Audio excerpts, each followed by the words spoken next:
السلام عليكم ورحمة الله وبركاته. الحمد لله رب العالمين، والصلاة والسلام على أشرف الأنبياء والمرسلين والعاقبة للمتقين. أما بعد. அன்பான அல்லாஹ்வின் நல்லடியார்களே, வாரந்தோறும் நாம் நடத்தி வருகின்ற இந்த தர்பியா வகுப்பில் இன்றைய தினம் குர்ஆனை பற்றிய சிந்தனைகள், குர்ஆனுடைய மகத்துவங்கள், குர்ஆனோடு நாம் எவ்வாறு நெருக்கமாக இருக்க வேண்டும் என்பதை பற்றி குர்ஆன் ஹதீஸிலிருந்து பார்க்க இருக்கின்றோம்.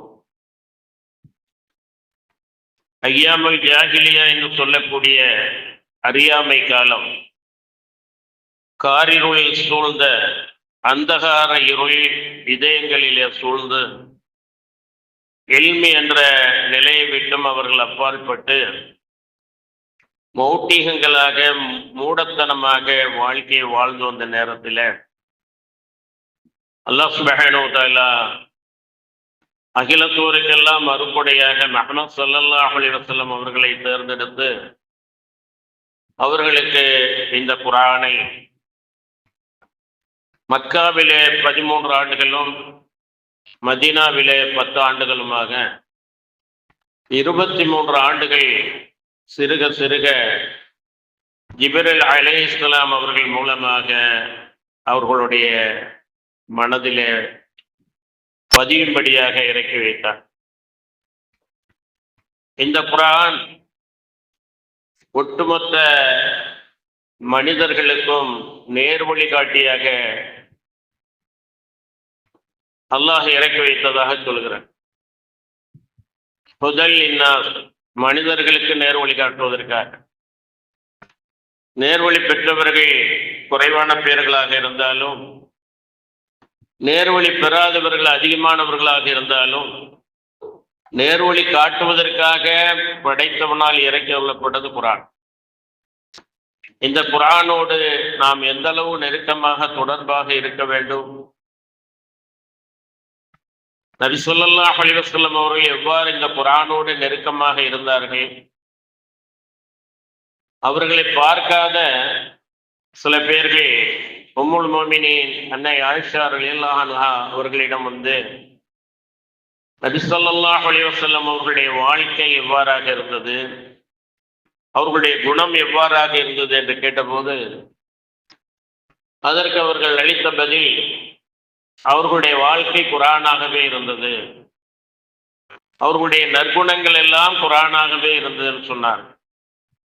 அந்த அளவுக்கு குர்ஆனை இறக்கி வைத்த அல்லாஹ் சுப்ஹானஹு வ தஆலா அவர்களுக்கு அதை நடைமுறைப்படுத்தக்கூடிய பாக்கியத்தை தந்தான்.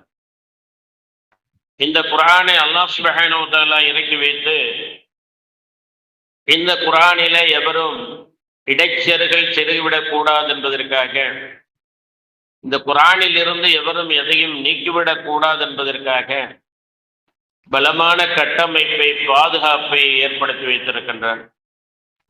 இது சம்பந்தமாக அல்லாஹ் கூறும்போது, இன்னா நஹ்னு நஸ்ஸல்னா ذிக்ர வ இன்னா லஹு லஹாஃபிலூன், நிச்சயமாக நாம் தான் நினைவூட்டும் வேதத்தை உம்மீது இறக்கி வைத்தோம், நிச்சயமாக நாமே அதன் பாதுகாவலனாகவும் இருக்கின்றோம் என்று அல்லாஹ் கூறுகின்றார்.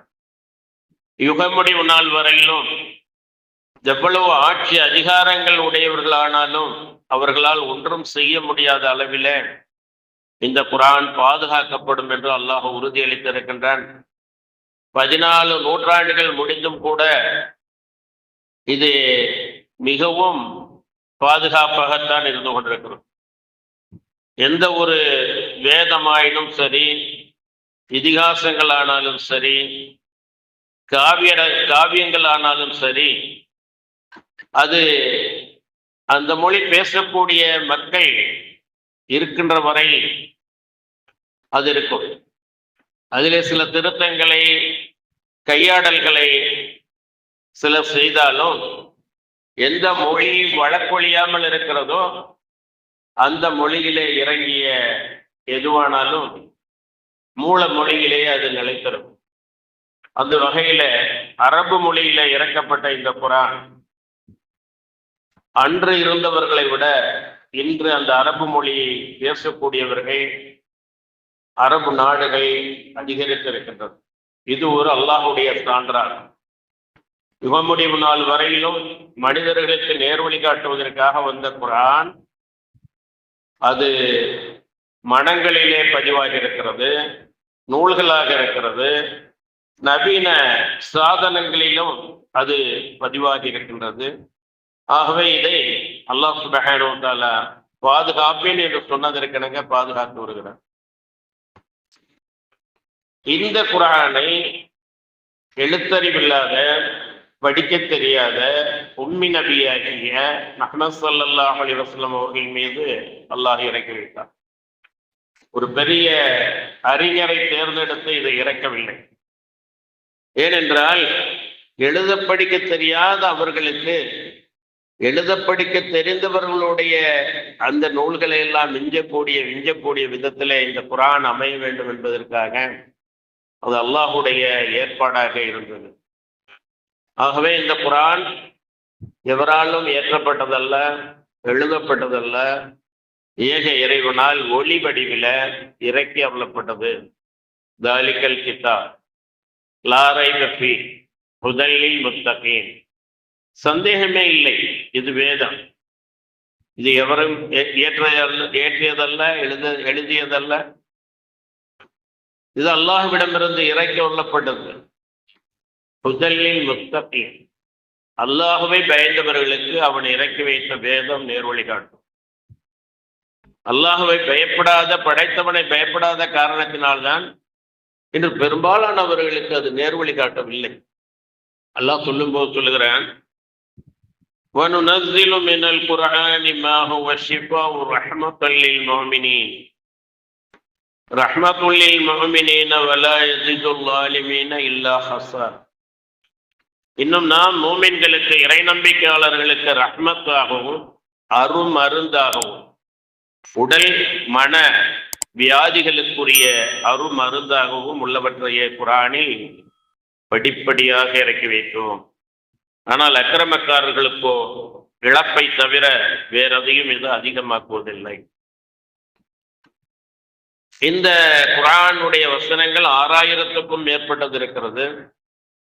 இந்த குர்ஆன் 114 அதிகாரங்களாக, அத்தியாயங்களாக இருக்கின்றது. இந்த குர்ஆன் நபி ஸல்லல்லாஹு அலைஹி வஸல்லம் அவர்களுக்கு ஹிரா என்னும் குகையில மக்கள் எல்லாம் மாக்களாக, மடையர்களாக இருக்கிறார்களே, இவர்களுக்கு மோச்சனம் இல்லையா? கால்நடைகளைப் போல உண்ணுகிறார்கள், பருகுகிறார்கள், மலஜலம் கழிக்கிறார்கள், இனப்பெருக்கம் செய்கிறார்கள், உறங்குகிறார்கள். இதையேதான் மனிதர்களும் செய்து கொண்டிருக்கின்றார்கள். அதைவிட மோசமாகவும் சமயத்திலே இந்த மனிதர்கள் இருக்கின்றார்களே. இவர்களுக்கு மோட்சம் என்ன, விமோச்சனம் என்ன என்பதற்காக அவர்கள் தனிமையில இருக்கும்போதுதான் ஜிப்ரீல் அலைஹிஸ்ஸலாம் அவர்கள் அந்த குகையிலே தோன்றி, அந்த குகையெல்லாம் அதன் முழுவதும் பிரகாசமாகி அவர்களை இறுக கட்டி தழுவி இக்ரா என்று சொன்னார். இவர்களுக்கு ஒன்றும் தெரியாது. பிறப்பதற்கு முன்பே தந்தை இழந்தவர்கள், தாயுடைய வயிற்றிலே இருக்கும் போதே தந்தை இழந்தவர்கள், பிறந்த 6 வருடத்திலே தாயை இழந்தவர்கள், 9 வயது வரையிலும் அப்துல் முத்தலிப் பாட்டனாரிடம் வளர்ந்தவர்கள், அவர்களும் இறந்த பிறகு ஏழையிலும் ஏழையான அபூ தாலிப் அவர்களுடைய பராமரிப்பிலே வளர்ந்தார்கள். பெரிய தந்தைக்கு சிரமம் கொடுக்க கூடாது என்பதற்காக சில கீராத் நாணயங்களுக்கு ஆடுகளை மேய்த்தார்கள். அவர்களால் படிக்க முடியவில்லை, படிப்பதற்குண்டான வாய்ப்பு இல்லை. இப்பொழுது ஜிப்ரீல் அலைஹிஸ்ஸலாம் வந்து அவர்களிடம் படியுங்கள், ஓதுங்கள் என்று சொல்கிறார்கள். இக்ரா லா அத்ரி, எனக்கு தெரியாது என்கிறார். அப்பொழுதுதான் நல்ல முறையிலே, இறுக்கமான முறையிலே அவர்களை புள்ளி அணைத்து 3 முறை இவ்வாறு செய்து இக்ரா பிஸ்மி ரப்பிக்கல் லதீ ஹலக், படைத்த உமது இறைவனின் திருப்பெயரால் ஓதுவீராக, படிப்பீராக. கல்வியின் முக்கியத்துவம் இதில் இருக்கிறது. ஹலக்கல் இன்சான மின் அலக், அவன்தான் தாயின் கருவறையில் மனிதர்களை அலக் என்ற நிலையில் வைத்து படைக்கின்றான். இக்ரஹு ரப்புக்கல் அக்ரம், உம்முடைய ரப்பு மிகவும் கண்ணியமானவன், மகத்துவம் மிக்கவன். அல்லதி அல்லம பில் கலம், மனிதர்களுக்கு எழுதுகோள்களை கொண்டு எழுத கற்றுக் கொடுத்தவனும் அவன்தான். ஆதம் அலைஹிஸ்ஸலாம் அவர்களுக்கு பெயர்களை சொல்லிக் கொடுத்த போதே அதுவும் நடந்துவிட்டது. அவருடைய சந்ததிகள் பேனாவை கொண்டு எழுதக்கூடியவர்களாக, எழுதுகோலை கொண்டு எழுதக்கூடியவர்களாக ஆனார்கள். அல்லது அல்லம பில் கலம், எழுதுகோலை கொண்டு மனிதர்களுக்கு எழுத கற்றுக் கொடுத்தவன் அவன்தான். அல்லமல் இன்சான மாலம் யாழம், மனிதர்களுக்கு அறியாதவற்றை எல்லாம் அறிவித்துக் கொடுத்தவனும் அவன்தான் என்ற ஒரு 5 வசனத்தை ஓதி காட்டிவிட்டு ஜிப்ரீல் அலைஹிஸ்ஸலாம் அவர்கள் மறைந்து விட்டார். இவர்களுக்கு நபி ஸல்லல்லாஹு அலைஹி வஸல்லம் அவர்களுக்கு ஒரு புறம் அச்சம், உடலெல்லாம் நடுக்குகிறது. முஸம்மிலூனி முஸம்மிலூனி என்று அவர்கள் வேகமாக வந்த ஹதீஜா ரலியல்லாஹு அன்ஹா அவர்களிடம் என்னை போர்த்துங்கள், என்னை போர்த்துங்கள் என்றார். எனக்கு ஏதோ நடந்து விட்டது, என்னை ஏதோ தீண்டி விட்டது, எனக்கு ஏதோ பிடித்து விட்டது என்று சொல்லி அவர்கள் அரற்றினார்கள். அப்பொழுது உம்முல் மோமின்களுடைய தாயார் ஹதீஜா ரலியல்லாஹு அன்ஹா, நீங்கள் அனாதைகளை அரவணைக்கிறீர்கள், ஏழைகளுக்கு உதவுகிறீர்கள், எல்லோருக்கும் நல்லதைத்தான் செய்கிறீர்கள், ஆகவே உங்களுக்கு ஏதோ நல்லதுதான் நடந்திருக்கிறது, உங்களுக்கு எதுவும் கெடுதி நடந்ததாக நான் நினைக்கவில்லை. இல்லை, என்னை ஒரு உருவம் வந்து கட்டி பிடித்தது, அணைத்தது என்று அவர்கள் அப்பொழுதும் அந்த பயம் தெளியாமல் இருந்தார்கள். அவர்களுக்கு போர்வையை போர்த்துவிட்டு வரக்கா பின் நௌபல் என்று சொல்லக்கூடிய தௌராத் இன்ஜில் வேதங்களில் எல்லாம் விற்பனராக திகழ்ந்த அவரிடம் கொண்டு போய் இதுபோல் இவர்களுக்கு நடந்ததை சொல்லி காட்டிய போது, வரவேண்டிய தூதர் நீங்கள் தானா என்றார் அவர். உங்களிடம் வந்தவர் நாமூஸ் என்று சொல்லக்கூடிய ஜிப்ரீல் அலைஹிஸ்ஸலாம், இறை தூதர்களிடம், மூசா போன்ற இறை தூதர்களிடம் வந்த ஜிப்ரீல் அலைஹிஸ்ஸலாம் தான் கபிரியல் என்று சொல்வார்கள். வந்தார்கள், அல்லாஹ் உங்களை தேர்ந்தெடுத்திருக்கிறான் இறுதி தூதராக.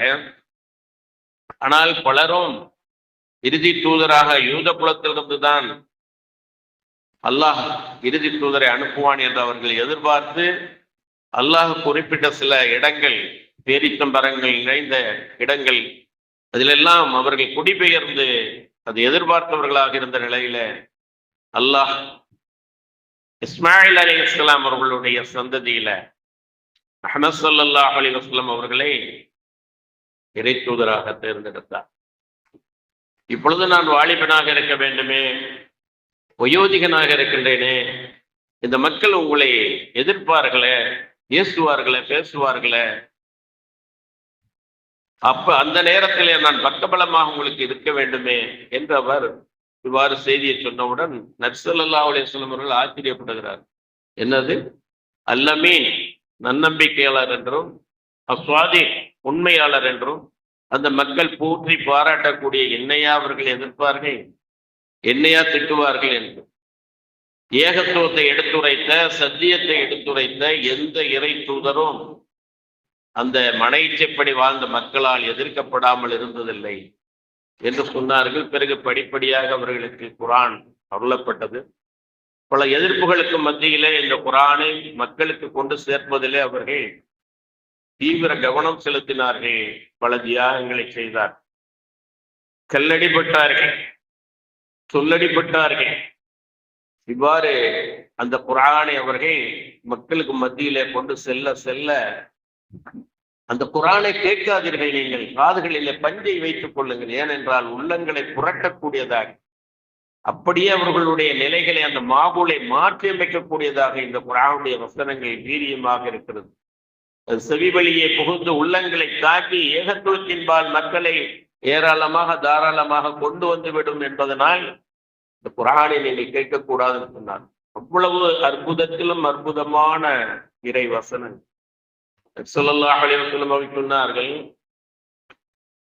இறை தூதர்கள் அனைவருக்கும் முஅஜிசாத்துகள், அற்புதங்கள் கொடுக்கப்பட்டது. இறை தூதர்கள் அனைவருக்கும் முஅஜிசாத்துகள், அற்புதங்கள் கொடுக்கப்பட்டது. எனக்கு கொடுக்கப்பட்ட அற்புதம் குர்ஆன். ஆம், அந்தந்த இறை தூதர்களுக்கு கொடுக்கப்பட்ட அற்புதங்கள் எல்லாம் அந்த காலகட்டத்தோடு முடிந்து விட்டது. இந்த இறை தூதர்களோடு முடிந்து விட்டது.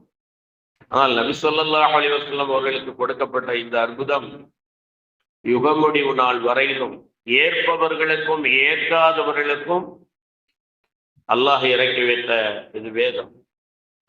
ஏனென்றால் அல்லாஹ் பாரபட்சம் காட்டவில்லை.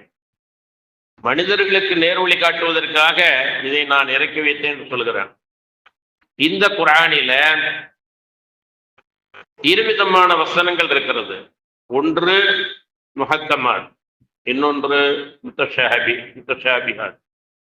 ஆக இருவிதமான வசனங்கள் இருந்தாலும் முஹக்கமாத்திலே தான் தெளிவான அடிப்படைகள், நாம் எடுத்து நடப்பதற்குண்டான வழிமுறைகள், சட்டத்திட்டங்கள், வணக்க வழிபாடுகள், கொடுக்கல் வாங்கல்கள், இப்படி நாம் சந்திக்கும் அனைத்து துறைகளுக்கும் முஹக்கமாத் வழிகாட்டுவது. அல்லாஹ் அவ்வாறு தான் சொல்லுகிறான். ஹுவல்லதி அன்ஸல அலைக்கல் கிதாப மின்ஹு ஆயாத்துன் முஹக்கமாத்துன் ஹுன்ன உம்முல் கிதாப் வ உഖரு முத்தஷாபிஹாத் فأما الذين في قلوبهم زيغ فيتبعون ما تشابه منه ابتغاء الفتنة وابتغاء تأويله وما يعلم تأويله إلا الله والراسخون في العلم يقولون آمنا به كل من عند ربنا وما يذكر إلا أولو الألباب. அவன் தான் இவ்வேதத்தை உம்மீது இறக்கினான். இதில் விளக்கமான வசனங்களும் இருக்கின்றன. இவைதான் இவ்வேதத்தின் அடிப்படையாகும். முஹக்கமாத்தை பின்பற்றி அதன்படி நடந்தாலே நாம் நரகில் இருந்து பாதுகாக்கப்பட்டு விடுவோம், சொர்க்கத்துக்கு சென்று விடுவோம். அதற்கு வேண்டிய எல்லாமே இந்த முஹக்கமாத்தில இருப்பதாக அல்லாஹ் சொல்கிறான். இவைதான் இவ்வேதத்தின் அடிப்படையாகும். மற்றவை அந்தரங்கங்களை கொண்ட முத்தஷாபிஹாத் என்னும் ஆயத்துக்களா. எனினும் எவர்களுடைய உள்ளங்களில் வழிகேடு இருக்கிறதோ அவர்கள் குழப்பத்தை ஏற்படுத்துவதற்காக முத்தஷாபிஹ் வசனங்களின் விளக்கத்தை தேடி அதனை பின்பற்றுகின்றனர். அல்லாஹுவை தவிர வேறு எவரும் அதன் உண்மையான விளக்கத்தை அறிய மாட்டார். கல்வியில் உறுதிப்பாடு உடையவர்கள் இவை அனைத்தும் எங்கள் இறைவனிடமிருந்து வந்தவைதான், நாங்கள் அதை நம்பிக்கை கொள்கிறோம் என்று அவர்கள் கூறுவார்கள். அறிவுடையோரை தவிர மற்றவர்கள் இதை கொண்டு நல்லுபதேசம் பெற மாட்டார்கள் என்பதாக அல்லாஹ் கூறுகின்றார். ஆக இவ்வாறு அல்லாஹ் சுப்ஹானஹு வ தஆலா விளங்கும் பொருட்டு இதை எளிதாக்கி இருப்பதாக சொல்கிறான். நாம் எளிதாக்கப்பட்ட இந்த குர்ஆனில, விளங்கக்கூடிய இந்த குர்ஆனில முஹக்கமாத் வசனங்கள், முத்தஷாபிஹ் அலிஃப் லாம் மீம், அதனுடைய அர்த்தம் நபி ஸல்லல்லாஹு அலைஹி வஸல்லம் அவர்களும் சொல்லவில்லை, சஹாபாக்களும் அதை கேட்கவில்லை. கூறுகிறார்கள், அந்த காலத்தில இதிகாசங்களை, காவியங்களை படைப்பவர்கள் அரபு மொழியிலே உள்ள சில எழுத்துக்களை எடுத்து போட்டு, பார், இந்த 27 எழுத்துக்களுக்குள்ளுதான் இந்த காவியத்தை நான் இயற்ற இருக்கின்றேன், இதுபோல் உன்னால் முடியுமா என்று சவால் விடக்கூடிய விதத்திலே தான் அவர்கள் அவ்வாறு அமைத்தார்கள். ஆக இந்த மாதிரி யாசீன் என்பதற்கு அது அல்லாஹுடைய சிறில் உள்ளது என்று இப்னு அப்பாஸ் ரலியல்லாஹு அன்ஹு அவர்கள் கூறுகின்றார்கள். அது நமக்கு தெரியாவிட்டாலும் கூட, அது நமக்கு விளங்காவிட்டாலும் கூட, அதனால் நம்முடைய இம்மை மறுமை வெற்றி பாதிக்கப்படாது. அல்லாஹ் கூறுகின்றான், அல்ஹம்துலில்லாஹில்லதி அன்ஸல அலா அப்திஹில் கிதாப வலம் யஜஅல் லஹு இவஜா. தன் அடியார் மீது எந்த விதமான முரண்பாடும் கோணலும் இல்லாததாக ஆக்கி வேதத்தை இறக்கி வைத்தானே, அந்த அல்லாஹுக்கே புகழனைத்தும் முரித்தாகும் என்று. ஆக இந்த குர்ஆன் நம்மோடு நெருக்கமாக இருக்க வேண்டும். வீடுகளில அது அடிக்கடி ஓதப்பட வேண்டும். அது அடிக்கடி தர்ஜுமாவாக படிக்கப்பட வேண்டும். நம்முடைய ரப்பு நம்மை படைத்தவன் நமக்கு என்ன சொல்கிறான் என்பதை அடிக்கடி நாம் ஒரு நாளைக்கு 10 வசனங்களை எடுத்து படித்தாலும் கூட அது நம்முடைய ஈமானை அதிகரிப்பதற்கு, இபாதத்துகளை அதிகரிப்பதற்கு நமக்கு பக்கபலமாக அமையும். இந்த மாதிரி அல்லாஹ் சுப்ஹானஹு வ தஆலா இந்த குர்ஆனை நமக்கு தந்து விட்டு கேட்கிறான். அஃபலா யததப்பரூனல் குர்ஆன வலவ் கான மின் இந்தி கைரில்லாஹி லவஜது ஃபீ இக்திலாஃபன் கஸீரா. அவர்கள் இந்த குர்ஆனை கவனமாக சிந்திக்க வேண்டாமா? இது அல்லாஹ் அல்லாத பிறரிடமிருந்து வந்திருந்தால் இதில் ஏராளமான முரண்பாடுகளை அவர்கள் கண்டிருப்பார்கள். முரண்பாடற்றதாக எவ்வளவு விஞ்ஞான யுகமாக இருந்தாலும், அறிவியல் யுகமாக இருந்தாலும் அதற்கெல்லாம் ஈடு கொடுக்கக்கூடியதாக படைத்தவன் படைப்பின் நுட்பங்களை மறைத்து வைத்தது இப்பொழுது வெளிப்படுகிறது என்றால், நவீன சாதனங்கள் மூலமாக கண்டுபிடிக்கப்படுகிறது என்றால், அதை முன்கூட்டியே சொன்னதாக குர்ஆன் ஒன்று முன்கூட்டியே சொல்லி இருக்கும் அல்லது மௌனமாக இருக்கும். எந்த விஞ்ஞான ஆய்ந்து அறிந்து தீர்மானமாக்கப்பட்ட எந்த விஞ்ஞான கண்டுபிடிப்புகளும் குர்ஆனோடு முரண்பட்டதே கிடையாது, முரண்படாது. ஆகையினால் இந்த அல்லாஹ்விடமிருந்து வந்திருந்தால் ஏராளமான முரண்பாடுகள் இருக்கும். இது அல்லாஹ்விடம் இருந்து வந்ததால் இதுல எந்த விதமான முரண்பாடும் இல்லை. இன்னும் அல்லாஹ் கூறுகின்றான், அஃபலா யததப்பரூனல் குர்ஆன் அம் அலா குலூபின் அக்ஃபாலுஹா. மேலும் அவர்கள் இந்த குர்ஆனை ஆராய்ந்து பார்க்க வேண்டாமா?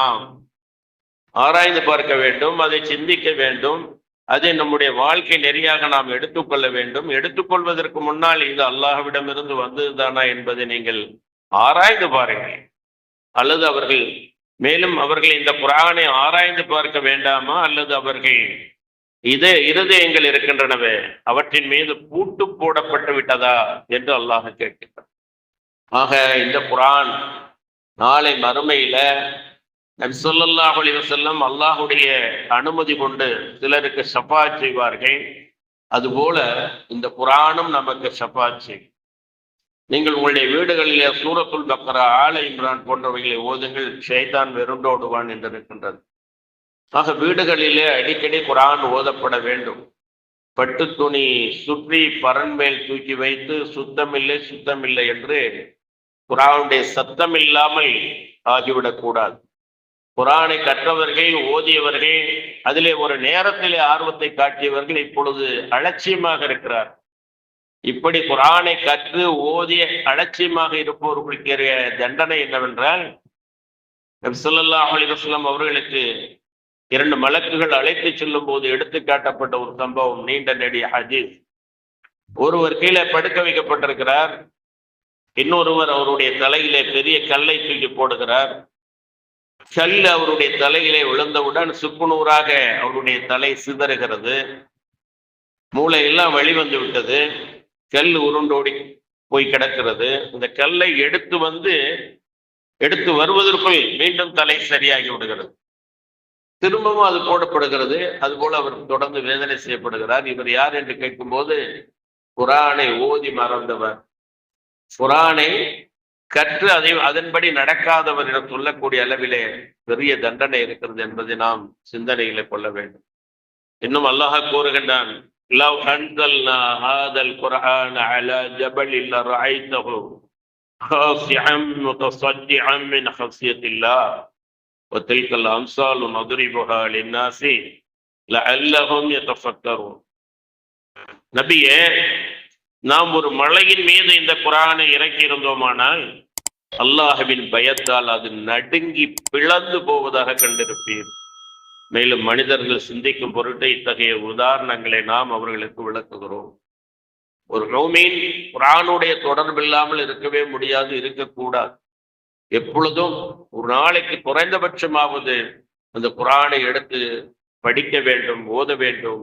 அது இல்லாமல் நாம் இருந்துவிடக்கூடாது. அல்லாஹ் பாதுகாக்க வேண்டும். ஏனென்றால் எவர்கள் குர்ஆனோடு நெருங்கிய தொடர்பில் இருக்கிறார்களோ அவர்களுக்கு ஆன்மீக பலம், உடலுக்கு நல்ல ஒரு ஆரோக்கியம், உள்ளத்திற்கு ஆரோக்கியம் தரக்கூடியதாக இந்த குர்ஆனை அல்லாஹ் ஆக்கி அருளி இருக்கின்றான். இன்னும் அல்லாஹ் சொல்லுகின்றான், இதனை நாமே அருளச் செய்து அதில் உள்ளவற்றை விதியாக்கினோம், கடமையாக்கினோம். நீங்கள் நல்லுபதேசம் பெறுவதற்காக இதில் நாம் தெளிவான வசனங்களை அருள் செய்திருக்கின்றோம் என்று அல்லாஹ் கூறுகின்றார். ஒரு காலம் இருந்தது, மொழி அரபு மொழியில இருந்த குரானே அரபு மொழியிலே ஓதக்கூடிய நிலை இருந்தது. அதை மொழிபெயர்க்க கூடாது, அது அந்த மொழியிலே தான் இருக்க வேண்டும். ஏனென்றால் அரபு மொழி மூமின்களுடைய மொழி என்றும், அரபி அல்லாத பிற மொழிகள் காபிர்களுடைய மொழி என்றும் அப்பொழுது உள்ளவர்களுடைய பத்வாக்கள் இருந்தது. அதையெல்லாம் மீறி அல்லாஹுடைய ஏற்பாட்டின் பிரகாரம் அந்த குரான் என்ன சொல்கிறது, எதையெல்லாம் செய்ய சொல்கிறது, எதையெல்லாம் தடுக்கிறது என்பதையெல்லாம் விளக்கும் பொருட்டு இப்பொழுது நமக்கு குரான் தர்ஜுமாவாக மொழிபெயர்ப்பாக கிடைத்திருக்கிறது. பல மொழிகளில, உலகில் உள்ள பல மொழிகளிலே அது மொழிபெயர்க்கப்பட்டு பலரும் பார்க்கக்கூடிய விதத்திலே, படிக்கக்கூடிய விதத்திலே, அதன்படி நடக்கக்கூடிய விதத்திலே அல்லாஹ் சுப்ஹானஹு வ தஆலா ஏற்பாடு செய்திருக்கிறான். இதுவும் அல்லாஹுடைய அத்தாட்சி தான். இதை நாமே பாதுகாப்போம் என்று சொன்னதற்கிணங்க ஒரு மொழியில இறக்கப்பட்டது, அது மூல மொழி ஒழியாமல் வழக்கொழியாமல் மக்கள் அதிகரித்து அந்த மொழியை பேசக்கூடிய அதே நிலையில மற்ற மொழிகளிலும் அந்த குரான் மக்களுக்கு எடுத்துக்காட்டாக, மக்கள் அனைவருக்கும் நேர்வழி காட்டியாக திகழ்கிறது. இன்று முஸ்லிம்களுடைய நடைமுறைகளை பார்த்து அல்ல, குரானை பார்த்து ஏராளமாக தாராளமாக உலகின் பல பகுதிகளில் இருந்தும் இஸ்லாத்தின்பால் வந்து கொண்டிருக்கிறார். அதை எவராலும் தடுக்க முடியவில்லை. அந்த அளவுக்கு அல்லாஹுடைய இந்த வேதம் மக்களுக்கு மத்தியில தாக்கத்தை ஏற்படுத்தி கொண்டிருக்கிறது. நாம் பிறக்கும் போதே முஸ்லீமாக பிறந்து இந்த குரானோடு தொடர்பில்லாமல் இருந்தோம் என்று சொன்னால் நம்மை விட துர்பாக்கியசாலிகள் யாரும் இருக்க முடியாது. வந்தவர்கள் எல்லாம் இந்த குரானின்படி வாழ்க்கை நெறியை நடத்தக்கூடியவர்களாக இருக்கின்ற நேரத்திலே நாம் அது போல இல்லாமல் ஏனோ தானோ என்று நாம் இருந்துவிடக்கூடாது. இந்த குரானை பொறுத்தவரையிலும் அல்லாஹ் சுப்ஹானஹு வ தஆலா திருமறை குரானிலே கூறுகின்றான், சந்தேகப்படுபவர்களுக்கு சந்தேகப்படும்படியாக கூறுகிறான். இந்த குரான் அல்லாஹ்விடமிருந்து வரவில்லை, முஹம்மது ஸல்லல்லாஹு அலைஹி வஸல்லம் அவர்கள் இட்டு கட்டி கொண்டார்கள், அவர்களுக்கு ஷைத்தான் இதை ஓதி காட்டுகிறது, இப்படி பலவாறாக சொன்னார்கள். அவர்கள் முஹம்மது ஸல்லல்லாஹு அலைஹி வஸல்லம் அவர்களை எந்த அளவுக்கு உயர்வாக கருதினார்களோ அந்த அளவுக்கு சூனியம் செய்யப்பட்டவர் என்றும், ஷைத்தான் ஓதி காட்டுகிறது என்றும், இவரை இட்டுக்கட்டி கொண்டார் என்றும், அரபி மொழியே தெரியாத ஒருவர் இவருக்கு இதை ஓதி காட்டுகிறார் என்றும் இவ்வாறெல்லாம் அவர்கள் சொன்னார்கள். அதற்குத்தான் அல்லாஹ் சொன்னார், சந்தேகமா சந்தேகப்படுங்கள், இன் குன்தும் ஃபீ ரைபின் மிம்மா நஸல்னா அலா அப்தினா ஃபஅது பிசூரத்தின் மின் மிஸ்லிஹி வதுஉ ஷஹதாஅக்கும் மின் தூனில்லாஹி இன் குன்தும் ஸாதிகீன். நம்முடைய அடியார் மீது நாம் இறக்கிய இந்த குரானிலே உங்களுக்கு சந்தேகம் இருந்தால் சந்தேகப்படுங்கள், அந்த சந்தேகத்திலே உறுதியாக இருங்கள். 90% சந்தேகப்பட்டுட்டு 10% ஒரு சமயம் எல்லா இடத்துல இருந்து வந்திருக்குமோ அப்படி செய்யாதீர்கள். 100க்கு 100 சந்தேகப்படுங்கள், அல்லாஹ்வை விட்டுவிடுங்கள். அல்லாஹ் அல்லாத அனைவரையும் அரபி மொழியிலே பாண்டித்துவம் மிக்க பண்டிதர்கள் அறிஞர்கள் அனைவரையும் சேர்த்து வைத்துக் கொள்ளுங்கள். ஒரு இடத்துல ஜின்களையும் முடியுமானாலும் வைத்துக் கொள்ளுங்கள். இது போன்ற ஒரு சூறாவை அத்தியாயத்தை கொண்டு வாருங்கள் என்று அல்லாஹ் சவால் விடுத்தான். 14 நூற்றாண்டுகளுக்கு முன்னால் யுகம் முடியும் நாள் வரையிலும் இந்த சவால் இருக்கும். சவாலை எதிர்கொள்ளக்கூடிய ஆட்கள் இல்லை. இந்த குரானை மிகைப்பதற்கு எதுவும் இல்லை, கொண்டு வாருங்கள். இது போன்ற ஒரு சூறாவு. சூறா என்று சொன்னால் இன்னா அதைனாக்கல் கௌசர் ஃபஸல்லி லிரப்பிக வன்ஹர் இன்ன ஷானியக ஹுவல் அப்தர். இது ஒரு சூறா தான், மிகச்சிறிய சூறா. இது போன்ற 3 வசனங்களை கொண்ட ஒரு சூறாவை ஏனும் நீ கொண்டு வா என்று அல்லாஹ் சவால் விடுத்தான். சந்தேகப்படுகிறாய், சந்தேகத்தில் உண்மையாளனாக இரு, இது போன்ற ஒன்றை கொண்டு வாய். இல்லம் தஃஅலு வலன் தஃஅலு, அப்படி நீ செய்யாவிட்டால் உன்னால் நிச்சயமாக திண்ணமாக செய்யவே முடியாது. முயற்சித்துப்பார், தோற்றுத்தான் போவாய். தோற்ற பிறகும் நீ இதிலே சந்தேகப்படக்கூடாது. இதன்படி வந்துவிட வேண்டும். இந்த குர்ஆனோடு நீ நெருங்கிய தொடர்புடையவனாக ஆகிவிட வேண்டும். இல்லம் தஃஅலு வலன் தஃஅலு ஃபத்தகுன் நார் அல்லதி வகூதுஹா அன்-நாஸ் வல் ஹிஜாரா உஇத்தத் லில் காஃபிரீன். முயற்சி செய்து பாருங்கள், உங்களால் முடியுமா என்று. முடியாது, திண்ணமாக உங்களால் இதை போல கொண்டு வர முடியாது. நீங்கள் அடுத்ததாக செய்ய வேண்டியது நரக நெருப்பை பயப்பட வேண்டும். நீங்கள் நிராகரிப்பதனால், சந்தேகப்படுவதனால் உங்களுக்கு கிடைக்கப் போவது என்ன? நரக நெருப்பு. நரக நெருப்பை பயந்து கொள்ளுங்கள்.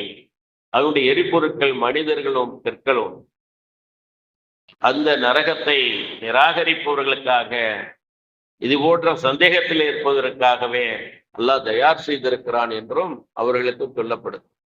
ஆக அந்த அளவுக்கு அல்லாஹ் சுப்ஹானஹு வ தஆலா தன்னுடைய திருமறையை நாம் பார்க்க பார்க்க படிக்க படிக்க அதோடு ஒன்றிவிடக்கூடிய நிலையில அல்லாஹ் சுப்ஹானஹு வ தஆலா நமக்கு பலவிதமான பாக்கியங்களை இன்மையிலும் மறுமையிலும் வைத்திருக்கின்றார். குர்ஆனோடு ஒருவர் தொடர்பில்லாத முஸ்லீமாக இருந்தால் அவரை விட ஒரு பாதிப்புக்குண்டானவர் எவரும் இல்லைன்னு சொல்லலாம். எதையோ பார்க்கிறோம், எதையோ படிக்கிறோம், எதையோ கேட்கிறோம். படைத்தவனிடமிருந்து நமக்கு வந்ததை நாம் ஒன்று பொருளறிந்து படிப்பதில்லை. சடங்காக ஒரு மந்திர சொல்லாக அதை நாம் ஓதி வரக்கூடியவர்களாக இருக்கின்றோம். என்ன அல்லாஹ் சொல்லுகிறான், இது என்ன சும்மா மந்திர சொல்லாக உச்சரிப்பு ஓடு நம்ம ஓதிட்டு போறதா, அல்லது இதற்கு ஏதாவது விளக்கங்கள் இருக்கிறதா, இதன்படி நடக்க வேண்டும் என்று சொல்லுகிறதா, என்னென்ன ஏவுகிறது, என்னென்ன விளக்குகிறது என்று நாம் அதை சிந்தித்து பார்க்க கடமைப்பட்டிருக்கிறோம். இந்த குர்ஆனை நாமும் நம்முடைய வாழ்க்கை நெறியாக ஆக்கி கொண்டு மற்றவர்களுக்கும், ஏனென்றால் அல்லாஹ் மனிதர்கள் என்றுதான் சொல்லுகிறார், மனிதர்களுக்கு நேர்வழி காட்டுவதற்காக. இப்ப ஆதமுடைய மக்கள் அனைவருக்கும் இந்த குர்ஆன் சென்றடைய வேண்டும். ஏற்றுக்கொள்வதும் ஏற்காததும் அவர்களுடைய விருப்பத்தை பொறுத்தது. அல்லாஹ்வே அந்த சுய அதிகாரத்தை அவர்களுக்கு வழங்கி இருக்கிறான். வழியை காட்டுவோம், நேர்வழியை காட்டுவோம். அந்த நேர்வழி காட்டுவதற்காக வந்ததுதான் குர்ஆன். அந்த குர்ஆனை நேர்வழி காட்டப்பட்ட நாம் தான் மற்றவர்களுக்கு அது நேர்வழி காட்ட வேண்டும் என்ற ஆசையோடு ஆவலோடு இந்த குர்ஆனை நாம் கொடுக்க வேண்டும். அவர்கள் அதை படிக்க வேண்டும். அவர்களுக்கு ஏற்படும் சந்தேகங்களை நாம் நிவர்த்தி செய்ய வேண்டும். இப்படி குர்ஆன் கொடுக்கப்பட்ட நிலையிலே, அல்லது அவர்களாக எடுத்துக் கொள்கிறார்கள், அல்லாஹ்வுடைய ஏற்பாடு, எடுத்து படிக்கிறார்கள். படித்து படித்து படித்து இன்று நிறைய கிறிஸ்துவ தேவாலயங்கள் எல்லாம் அல்லாஹுடைய இல்லமாக, பள்ளிவாசல்களாக மாறக்கூடிய விதத்தில இந்த குர்ஆன் ஏற்படுத்திய மாற்றம், இந்த குர்ஆன் ஏற்படுத்திய தாக்கம் உள்ளங்களிலே ஊடுருவி அல்லாஹுடைய பயத்தை அவர்களுக்கு ஏற்படுத்தி இஸ்லாத்தின் பால் மக்கள் அணி அணியாக வந்து கொண்டிருக்கின்றார்கள் என்று சொன்னால், இஸ்லாத்தினுடைய அத்தாரிட்டியாக விளங்குவது இந்த குர்ஆன்.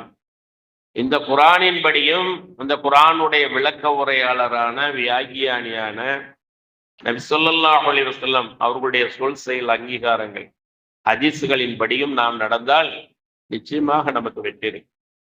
இரண்டை விட்டு செல்கிறேன், இந்த ரெண்டையும் பற்றி பிடித்திருக்கும் காலமெல்லாம் நீங்கள் வழி தவற மாட்டீர்கள். பற்றி பிடிக்காத காரணத்தினால்தான் இஸ்லாம் என்று சொல்லிக்கொண்டு இஸ்லாம் அல்லாததையெல்லாம் நாம் செயல்படுத்தி வருகின்றோம், நடைமுறைப்படுத்தி வருகின்றோம். ஆனால் குர்ஆனையும் ஹதீஸையும் நாம் தீர்க்கமாக தெரிந்தால் நாம் செய்யக்கூடிய வணக்க வழிபாடுகள், இபாதத்துகள் குர்ஆனுக்கு மாற்றமாக இருக்கிறது, ஹதீஸுக்கு மாற்றமாக இருக்கிறது. அல்லாஹ் இவ்வாறு சொல்லவில்லையே, அல்லாஹுடைய ரசூல் இவ்வாறு சொல்லவில்லையே என்ற அந்த அறிவு எப்பொழுது வரும் என்று சொன்னால், இதை தீர்க்கமாக நாம் ஆராயும் போது, படிக்கும் போது, காய்தல் உவத்தல் இன்றி அதை நெருங்கும் போது நமக்கு அல்லாஹ் அந்த வழியை காட்டுவோம். மக்கத்து காபிர்கள் என்ன சொன்னார்கள்? நாங்கள் இப்ராஹிம் நபியுடைய மார்க்கத்தில் இருக்கிறோம், இஸ்மாயில் நபியுடைய மார்க்கத்தில் இருக்கிறோம், எங்களுக்கு ஏன் இறை தூதர்? அவர்கள் என்ன மார்க்கத்தில் இருந்தார்கள் சொன்னால், நாங்கள் ஹஜ் செய்யவில்லை, ஹஜ் செய்கிறோம்.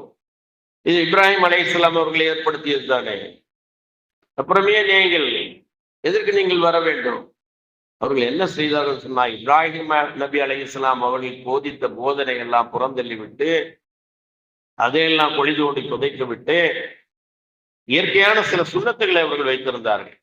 ஹத்னா பண்ணுவது, அக்குள் முடி களைவது, தாடி வைப்பது, இந்த மாதிரியான சில சுண்ணத்துகளை மட்டும் அவர்கள் பேணினார்களே தவிர இப்ராஹிம் அலைஹிஸ்ஸலாம் ஏவிய எந்த ஒரு நன்மையான காரியத்தையும் அவர்கள் செய்தவர்களாக இல்லை. அதன் காரணமாகத்தான் அல்லாஹ் சுப்ஹானஹு வ தஆலா அரபகத்திலே அல்லாஹ் முஹம்மது ஸல்லல்லாஹு அலைஹி வஸல்லம் அவர்களை தேர்ந்தெடுத்தார். இப்ப கேட்டால் நாங்கள் இஸ்லாத்துல தான் இருக்கிறோம், நாங்க இப்ராஹிம் நபியுடைய மார்க்கத்துல தான் இருக்கிறோம்னு சொன்னாங்க.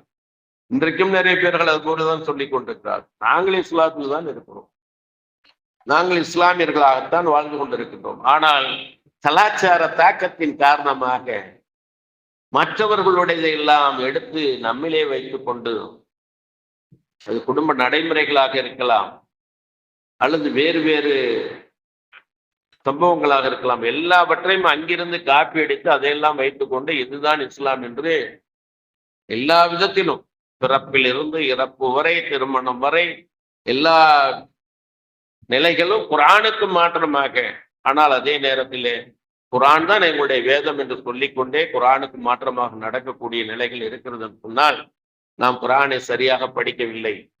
அப்படி படிக்கக்கூடிய நிலைமை நமக்கு இருந்தும் அதை புறந்தள்ளி கொண்டிருக்கிறோம். அல்லாஹ் பாதுகாக்க வேண்டும்.